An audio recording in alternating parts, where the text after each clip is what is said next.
এতিয়া ৰাতিপুৱা প্ৰায় 4:30 বাজিছে। আমি নগাঁৱৰ পৰা গুৱাহাটীত থকা কামাখ্যা মন্দিৰ দৰ্শন কৰিবলৈ যাবলৈ যাত্ৰা আৰম্ভ কৰিছোঁ। আমি পুৱা 7 বজাৰ আগে আগে কামাখ্যা মন্দিৰ পাম বুলি আশা কৰিছোঁ, যিহেতু আমাক পাণ্ডাজনে 7 বজাৰ আগে আগে পাবলৈ কৈছে। আমাৰ লগত বাবুদাহঁতৰ পৰিয়ালো ওলাইছে। আমি মুঠ 7জন গৈ আছোঁ এতিয়া। এয়া আমি মন্দিৰৰ ওচৰ পাই গ'লোহি। দোকান কিছুমান খুলিছে, কিছুমান এতিয়াও খোলাই নাই, ইমান ৰাতিপুৱাই আছে। মা কামাখ্যা মন্দিৰত ভক্তৰ সদায় ভিৰ আমি দেখিবলৈ পাওঁৱেই। সদায় অসংখ্য মানুহৰ ভিৰ, বিভিন্ন ঠাইৰ পৰা বিভিন্নজন মাক দৰ্শন কৰিবলৈ আহে। আমি মন্দিৰৰ কাষতে থকা দোকান এখনত সোমালোঁ। তাতে আমি চাকি ধূপ প্ৰসাদ লৈ ল'লোঁ।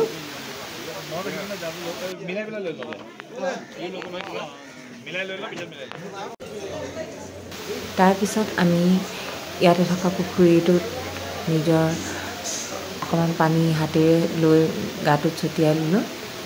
এইখন যে দেখিছে, এই পিনেদি যদি আপুনি ভিতৰত সোমোৱাৰ কাৰণে পাণ বা টিকেট একো নাপায়, এই পিনেদি এই দৰ্জা দি আপোনাক সোমোৱাই নিয়া হয়। পাণ্ডাসকলৰ জড়িত যাব পাৰে, আপুনিও নিজে গৈ পেলাই এইটো চাইডে দৰ্শন কৰিব পাৰে। এতিয়া পুখুৰীটো ইয়াতে মানুহৰ ভিৰ দেখিছে আপোনালোকে। এই পানী আমি গাত ছটিয়াই লওঁ। সকলোৱে বিশ্বাস কৰে এই পানী মাক দৰ্শন কৰাৰ আগতে ছটিয়াই ল'ব লাগে বুলি।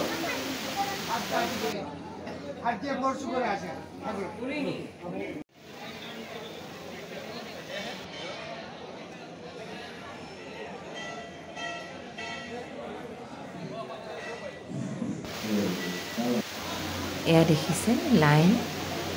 আমি এইটো যিটো VIP পাছ 500 টকাকৈ লয় পাৰ পাৰ্চন, এই লাইনটোত আমি সোমাইছোঁ। যিহেতু জেনেৰেল লাইনত থিয় হ'বলৈকে হ'লে আমি আৰু বহুত ৰাতিৰ পৰাই মানুহৰ তাতে ভিৰ আছিলে। সেই লাইনটোত থাকিবলৈ হ'লে আমি 2টা বজাতে আহিব লাগিল হয়।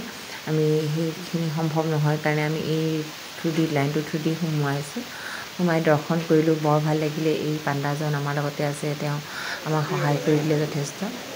এতিয়া আমি ওলালোঁ, 10:30মান বাজিছে এতিয়া। লাহে লাহে মানুহৰ ভিৰ বাঢ়ি গৈ আছে।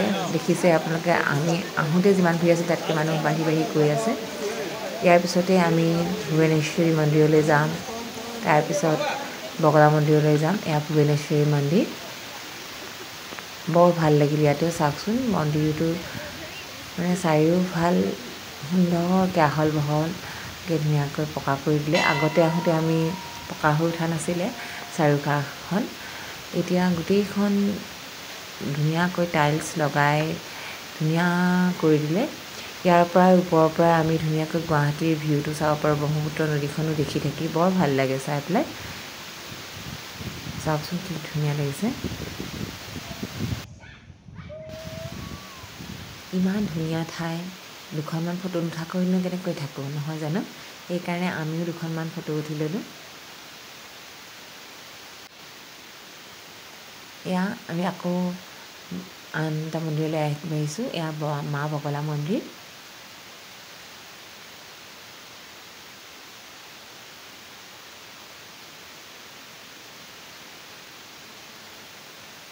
মা বগলা মন্দিৰতো মানুহৰ ভিৰ আছে। ইয়াতে বিশেষকৈ মঙলবাৰ আৰু শনিবাৰে যথেষ্ট মানুহৰ ভিৰ হয়।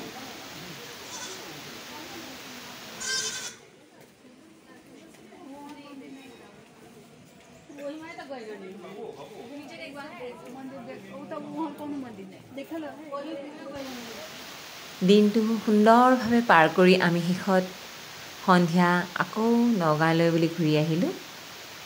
ঘূৰি অহাৰ বাটত আমি দিনটো ৰোমন্থন কৰিলোঁ। অতি সুন্দৰ এটা দিন অতিবাহিত কৰিলোঁ। মন্দিৰলৈ গৈ সঁচাকৈ বৰ ভাল লাগে, নহয় জানো? আমাৰো খুব ভাল লাগিলে দিনটো।